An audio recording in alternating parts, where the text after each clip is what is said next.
나르시시스트가 주로 하는 말을 제가 사용한 적이 꽤 있었던 것 같은 기분이 들었습니다.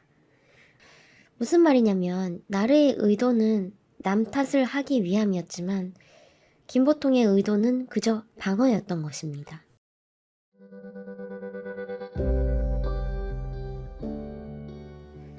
여러분은 스스로 자기 자신을 나 혹시 나르시시스트인가?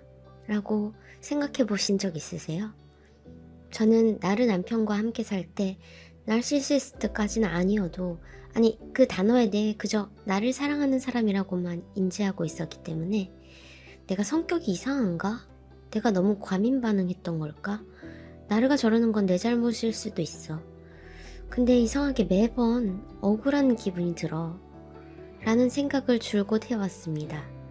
그리고 별거하기 몇 달 전 진짜 나르시시스트란 무엇인가 그 존재를 알고 나서 매체들과 저서들을 어설프게 접하고 그들이 말하는 가스라이팅의 화법의 예들 중에서 나르시시스트가 주로 하는 말을 제가 사용한 적이 꽤 있었던 것 같은 기분이 들었습니다. 그래서 전 내가 나르시시스트인가 봐 라고 자책한 적이 있죠.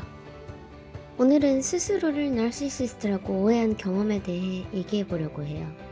여러분들 중에도 스스로 자신이 문제의 근원이라고 자신이 상대방을 가스라이팅하고 있을지 모른다고 생각하고 계신다면 끝까지 영상 시청해 주시면 감사하겠습니다. 좋아요, 댓글도 부탁해요. 가스라이팅 화법 1. 내가 언제 그렇게 말했어? 나르는 자신이 잘못해놓고 제 탓을 해올 때 보통이가 그렇게 하라며 너가 이렇게 하랬어 이렇게 말했습니다. 주로 나르가 자기 합리화를 할 때 발언의 일부를 가져다가 각색할 때 하던 말이죠. 그때 전 내가 언제 그렇게 말했어 라고 하죠.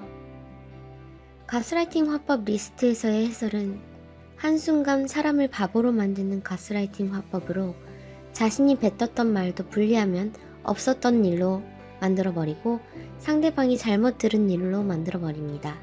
라고 하네요. 제 경우는 설명이 참 어려운데요.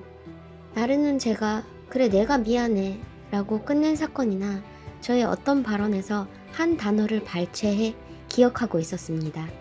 사사건건 메모리 서플라이 박스에 담아두었다가 초콜릿 꺼내 먹듯 하나씩 꺼내서 공격해왔죠. 너 지난번에 이랬잖아. 이렇게 말했잖아. 너 때문이야. 라고. 사람이 언급하지 않은 말을 교묘하게 짜집게 해서 말합니다. 물론 저 이외의 공격 대상 장모도 예외는 아니었죠. 장모가 잠시 일본에 머물다 갔을 때 그때 했던 다른 표현을 짜집게 해 새로이 각색해서 저에게 이렇게 말하더군요. 장모님이 돈 못 벌 거면 취미생활도 하지 말라 했어. 참고로 그렇게 말 안 했습니다. 장모님이 그러랬어. 장모님이 보통이가 무슨 짓을 하든 믿으랬어. 미친 거 아니야? 그 밖에 장모가 주식을 하신다고? 완전 노름 집안이네. 라는 등의 모욕 발언들, 각색과 왜곡. 이에 괴로웠던 저는 엄마가 언제 그렇게 말했어? 라고 대응한 것도 초반에만 그랬고요. 이후 전 엄마와 연락을 끊다시피 했습니다. 저에 대한 나르의 고립작전이 성공한 거죠. 나르시시스트가 이렇게 가스라이팅을 하는 이유는 주변 사람들과 이간질을 시켜서 타깃을 고립시키기 위함입니다. 고립을 시키는 이유는 자기에게만 주목하도록 만들어서 세뇌와 조종을 더 수월하게 하기 위함이죠. 가스라이팅 화법 두 번째. 지난 얘기를 왜 자꾸 해? 가스라이팅 하는 사람은 자신이 불리한 이야기를 듣는 것을 극도로 싫어합니다.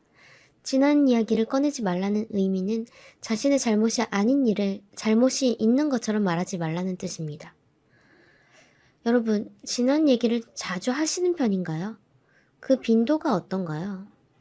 전 한 번 화해하면 싸웠던 토픽에 대해 깨끗하게 잊고 퉁치는 사람에 속합니다. 좋게 좋게 무던하게 하루하루를 무사히 마무리하는 것을 지향하는 편이죠. 나르와 같이 살 때 그런 하루하루가 제 꿈이기도 했고요. 이렇게 그저 현재와 미래를 바라보고 사는 제가 스스로 지난 이야기를 꺼낸 적은 별로 없었습니다. 반대로 제가 나르에게 왜 이렇게 지난 얘기를 왜 자꾸 꺼내냐고 자주 말했죠. 근데 이때의 상황 역시 나르가 교묘하게 수동적인 공격을 할 때였습니다. 이때 보통이 때문에 상처 많이 받았었는데. 보통이가 지난번에 이렇게 얘기했었잖아. 뭔가 한마디로 정의할 순 없지만 겉으로 보기엔 상냥한 말투처럼 보여요. 화내면서 말하는 것도 아니고 어쩔 땐 장난치듯이 말하기도 하고. 근데 몇 년이 지난 일을 불쑥불쑥 남 탓하듯 꺼내면 사람 마음이 참 뒤틀립니다. 아직도 그때 얘기를 하는 거야? 지난 얘기를 왜 자꾸 해? 정작 상처받은 건 난데 말이죠. 다만 그때 그 일을 만든 건 나 때문에 나르가 상처받았다고 하니 늘 죄책감을 갖게 만들었어요. 지금까지 내가 언제 그렇게 말했어? 와, 지난 얘기를 왜 자꾸 꺼내? 라는 가스라이팅 화법 2가지에 대해 말씀드렸는데요. 가스라이팅 화법의 문장, 원 프레이즈의 문제가 아니라 의도와 정황이 반드시 뒷받침되어야 한다는 사실을 깨달았습니다. 무슨 말이냐면 나르의 의도는 남 탓을 하기 위함이었지만 김보통의 의도는 그저 방어였던 것입니다. 전 평화롭게 지내기 위해 스스로에게 원인이 있다고 치부해버리는 편이 낫겠다고 느낀 적이 많습니다. 나에게 문제가 있어서 이런 상황이 벌어진 거야 라고 사과하고 지나가면 그 순간을 모면하기 수월했으니까요. 전 스스로에게 계속해서 가스라이팅을 해왔던 것이었습니다. 근데 깨달았습니다. 그렇게 하면 할수록 제가 저와 제 주변 사람을 지키기 위해 했던 행동이 나르에게 날개를 달아주게 되었을 뿐 아니라 나르는 저의 물러터진 대응을 또 훗날 악이용할 재료로 삼게 된다는 것을요. 늘 누가 이득을 보는지를 생각하는 게 중요한 것 같습니다. 조금 전 일례에서는 결과적으로 누가 이득을 봤을까요? 나르죠. 나르는 더 이상 어떤 책임에 대한 싫은 소리를 안 들어도 되고 문제에 대한 잘못을 인정한 상대에게 메모리 서플라이 박스에서 언제든 공급원을 꺼내서 공격하고 싶을 때 공격하면 되니까요. 제 생각에는요. 나르시시스트의 피해자들은 대부분 자기 스스로에게 문제가 있다고 느끼게 되는데 그 자기 비난에서 벗어나는 훈련을 하셔야 할 것 같습니다. 당신 잘못이 아닙니다. 자기 비난은 습관이 되고 자신이 의도한 바대로 편하게 흘러가지도 않습니다. 심지어 진짜 나르시시스트는 내가 나르시시스트인가? 라고 자기 반성을 절대 못하는 사람입니다.